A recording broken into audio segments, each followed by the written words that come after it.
India में आज तक आजादी से लेकर शायद ही किसी लड़की को मृत्यु दंड प्राप्त हुआ हो, मतलब लटकाया गया हो। मैं ये बात आपको क्यों बोल रहा हूं, क्योंकि अभी जो मेरठ का एक हादसा आपने देखा जिसमें एक लड़की है शायद मुस्कान नाम से, और उसने अपने प्रेमी, नाम है साहिल शुक्ला करके शायद, उसने अपने प्रेमी के साथ मिलकर अपने पति की हत्या कर दी है ना। तो अभी ये मामला बहुत जोरों पर है और लोग मुस्कान और साहिल के लिए फांसी की मांग कर रहे हैं। लेकिन आप सबको बता दूं, भारत में पहला ऐसा केस है जिसमें लड़की ने प्यार में अंधा होकर अपने प्रेमी के साथ मिलकर 7-8 हत्याएं की थी।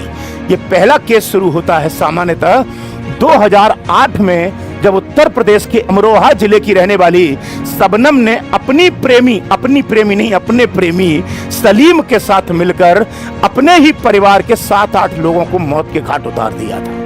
और शबनम को सामान्यतः डिस्ट्रिक्ट कोर्ट ने भी मृत्यु दंड दिया, और उसके बाद में इलाहाबाद हाई कोर्ट ने भी मृत्यु दंड दिया, और सर्वोच्च अदालत ने भी मृत्यु दंड दिया।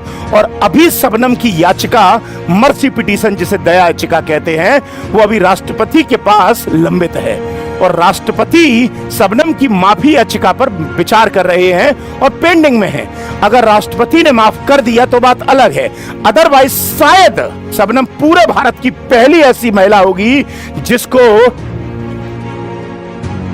टांगा जाएगा। और आपकी जानकारी के लिए बता दूं, महिलाओं को टांगने की जेल, एकमात्र जेल जो है वो उत्तर प्रदेश के मथुरा में है। तो जो शबनम का मामला है वो उत्तर प्रदेश के अमरोहा जिले का है, और अभी शबनम जो है वो सामान्यतः मथुरा जेल में, शायद, मैं श्योर नहीं हूं लेकिन शायद शबनम अभी जो है वो मथुरा जेल में क्या कहते हैं, भर्ती मतलब अंदर है उसमें। और शबनम ने पता है क्या हुआ था, जब उत्तर प्रदेश में जब शायद सुश्री मायावती जी थी जो मुख्यमंत्री थी, तब शबनम ने एक ही परिवार यानी अपने ही परिवार के 7-8 लोगों को मृत्यु के दंड घाट उतार दिया।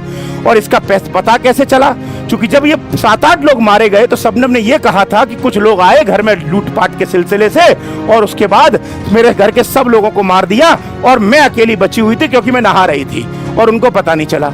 बाद में चूंकि 7-8 लोग मारे गए तो मायावती जी को ये पता चला ये बात कि ऐसे ऐसे बात है, तो मायावती जी अमरोहा गई अगले दिन और जाके शबनम को गले लगाया और कहा तू टेंशन मत ले, सबको न्याय, तुझे न्याय मिलेगा और सबको क्या कहते हैं अंदर करवाऊंगी जो जो दोषी है। अब भैया चूंकि मायावती जी का हाथ था शबनम के ऊपर, कंधे पे हाथ रख दिया कि टेंशन मत ले, तो डीएम एसपी भी अलर्ट हो गए बिल्कुल। अब हुआ क्या, डीएम एसपी ने पूरा का पूरा शबनम के साथ में सांत्वना बरती, लेकिन बाद में जब शबनम की कॉल डिटेल निकाली गई तो पता चला शबनम ने एक ही दिन में 40 से 50 बार वो एक नंबर पर कॉल की थी।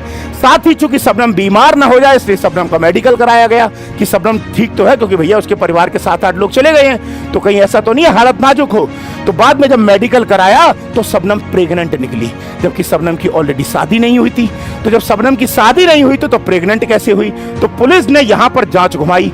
जब जांच घुमाई तो पता चला वो जो बच्चा था वो सलीम का था, जो उसका प्रेमी था, और सलीम के साथ मिलकर शबनम ने अपने ही परिवार के लोगों को उड़ा दिया था, जिसमें कुछ बच्चे भी थे शायद। ये वो केस है।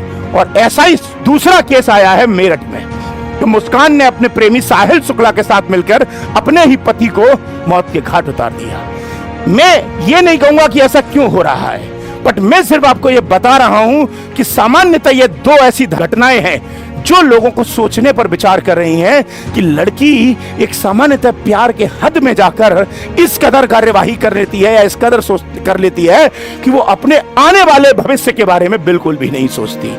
आज के समय में ये एक विचारणीय मुद्दा है और हर व्यक्ति को सोचने पर मजबूर कर रहा है कि क्या इसमें होना चाहिए। अभी मुस्कान ने तो शायद ये डिमांड की है कि उसको उसके प्रेमी साहिल शुक्ला के साथ रखा जाए, जबकि जेल में मुस्कान की डिमांड नहीं चलती। जेल में जेल के रूल्स चलते हैं, क्योंकि जेल में महिलाओं की सेल अलग होती है और पुरुषों की सेल अलग होती है। तो साहिल अलग है और मुस्कान अलग है, दोनों को अलग अलग बैरक में रखा जा रहा है, दोनों को एक रखा ही नहीं जा सकता।